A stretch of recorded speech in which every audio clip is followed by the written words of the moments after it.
Good lord, what do I got? Blackout windows on this thing? Good grief. I guess we're supposed to fly. It's an IFR aircraft with the curtains drawn. Yeah, that's what that is.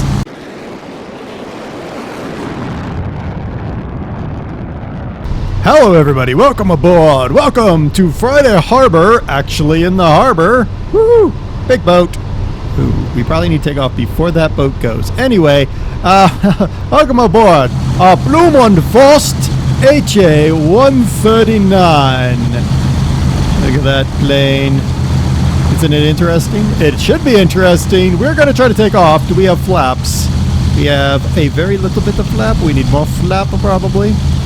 We have a mountain in front of us, so we're going to probably have some trouble. I'm presuming I don't have any water rudders. It doesn't look like it. We're going to have more flap. Probably too much flap. All right.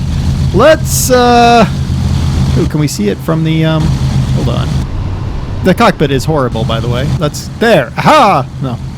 Is that a good view? Yeah, whatever. Let's run up our 4 Junkers. Let's go like here. There we go. Our 4 Junkers Umo 205C 6-cylinder opposed piston diesel engines, 599 horsepower each. Let's make her roar.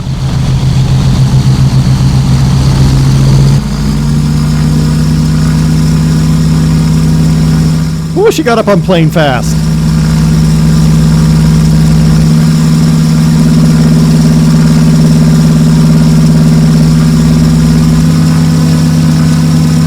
I got a bad feeling about this. Oh, to the air, to the air.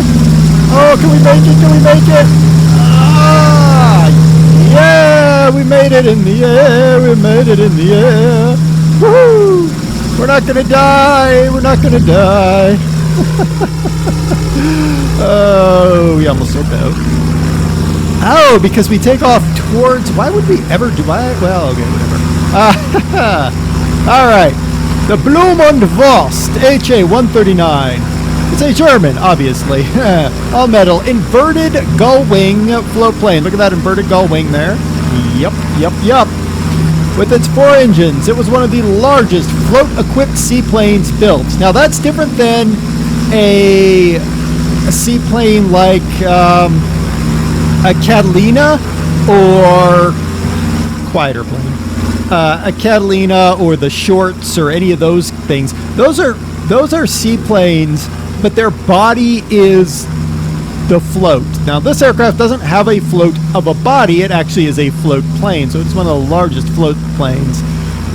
The inboard engines are mounted right there in that joint between the inboard ahedral and outboard dihedral wing sections above those pylons, which is really good because it's like a stress point right there. Further development of the HA-139 led to the land-based version, the Blohm and Voss BV-142, which had its first flight in October 1938. The aircraft was flown by Deutsche Lufthansa on transatlantic routes between 1937 and 1939, predominantly between Bathurst in the Gambia and Natal in Brazil. Catapult launched from an aircraft tender, they were able to transport 500 kilograms of mail over a distance of up to 5,000 kilometers. So these things are cat launched. They wouldn't necessarily, they could take off without the cats, obviously, we just did. But with the cats, they could get more weight into the air. That makes sense? That should make sense. I hope that makes sense. It makes perfect sense in my mind. On the outbreak of World War II, the planes were transferred to the Luftwaffe and used for transport, reconnaissance, and minesweeping work over the Baltic. A role in which they were not particularly well suited. These were not ever designed as a military aircraft. Now, when you think about German aircraft of this time period, a lot of them had a dual role. They were built both for the military and for civilian use. In this case, the 139, she never really had a very good military life. She was always a very civilian aircraft. Still, crew, no, not power plant, we already talked about that. Crew, 4 to 5.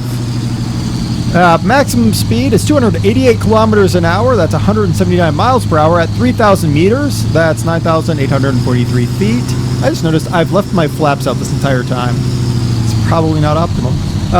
The ferry range, not her payload range, but her ferry range. If she was just flying empty and just trying to get from one point to another. Oh, look, someone's house right there on the coast. Ooh, I want that house. Was 4,600 kilometers. That's 2,858 miles at 238 kilometers an hour, or 148 miles an hour. So her optimum cruise is a lot less than her top speed. Armament when she was in a military style was 4 7.92 millimeter MG-15 machine guns. I honestly don't know where they would have put them.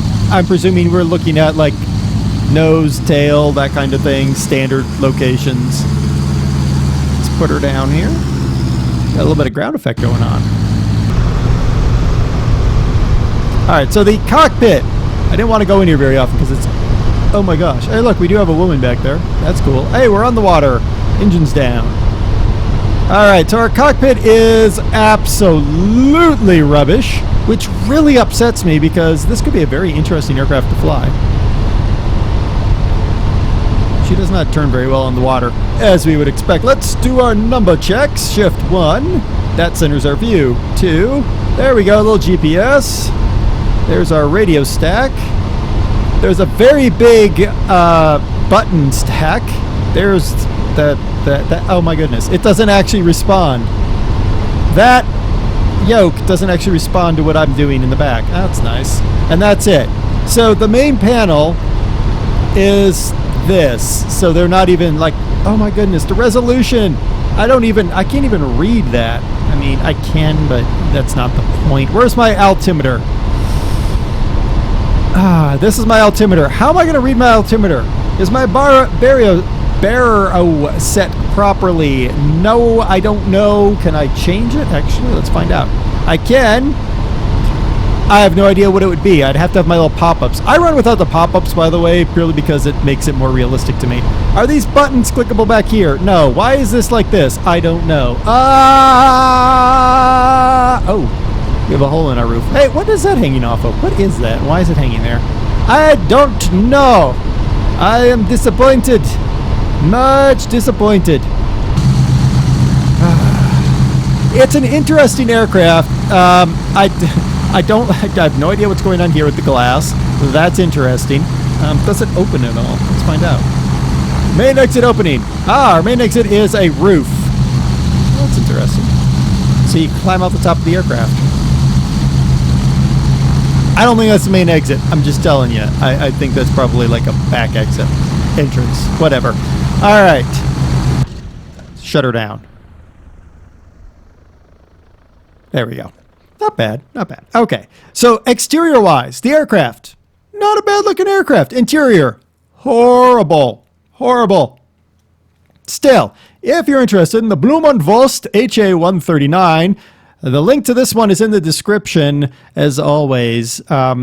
If you can build a better virtual cockpit, you might enjoy it even more. Until next time, I've been DerTebbers. This has been your Flight Simulator X Plane Spotlight, Blohm und Voss HA-139.